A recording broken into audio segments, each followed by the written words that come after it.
Herkesi salamlayıram. Bugün Boğazkentdəyik. Boğazkent elə Bələk bölgəsidir. Yəni, satanda hər zaman elə deyirlər Bələk bölgəsi. Bölgə olaraq Bələk bölgəsi sayılsa da Bələkdən 15-20 dəqiqəlik aralıdadır. Orange County Bələk. Orange County Bələk.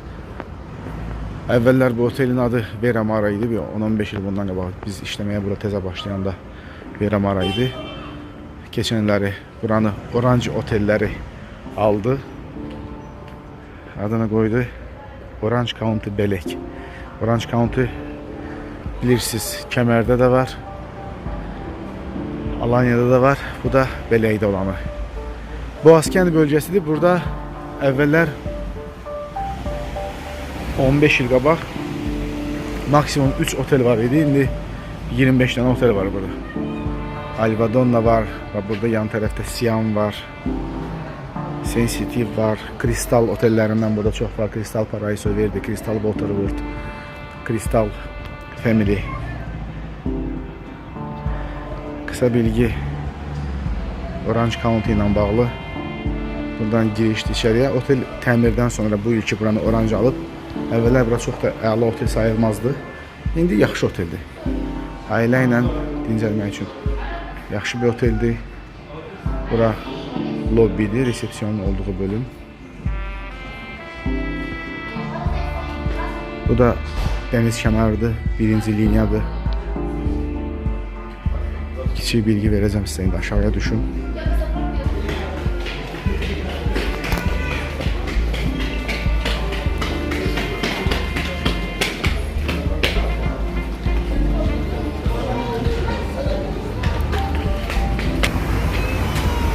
Otelin iki korpusu var, eynidir, yani fərqi yoxdur. Sağ tərəfdə, sol tərəfdə iki korpus. Oktyabr ayının biri olmasına baxmayaraq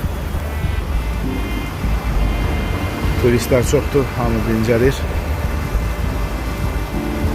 O tərəfdə uşaqlar üçün şey var, kaydıraklar, qorxalar. Azərbaycan dilində nə deyirlər, sürüşkənlər hər halda. Üç tane alakart restoran var. Türk, İtalyan, bir de səhv eləmirəmsə Fransız restoranı var. Bura amfiteatrdır. Akşamlar orada qonaqlar yığışırlar, otururlar, otelin show proqramlarına baxırlar. Hər gün akşam show proqramları görmək olar.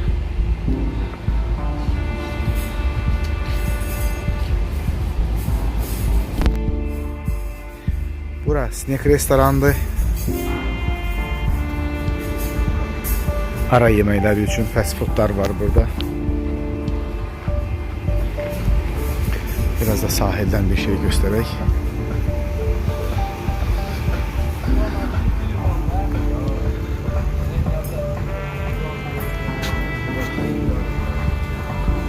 Azerbaycan.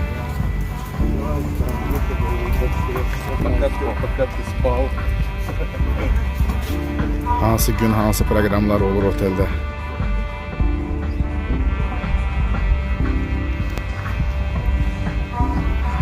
O tərəfdə həmin o qeyd edədiyim alakart restoranlardan biri yerləşir. Gəlib çatdıq sahilə. Burada da sahildəki bar var. Sonra orada bu gözləmələr bizim kutabımız yani.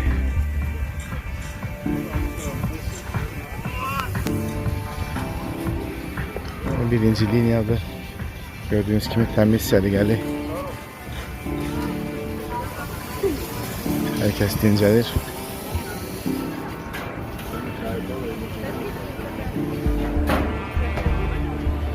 Orada uzakta uşaqlar üçün sahildə kiçik bir əyləncə yeri var.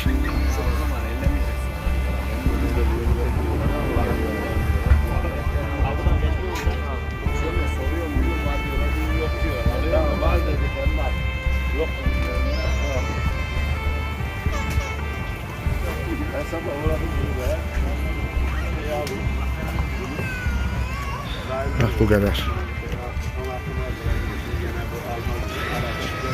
Elə. Hər zaman qeyd etdiyimiz kimi bir sualınız olursa, yenə də altdan kommentariyada yazın, cavablandırım mən.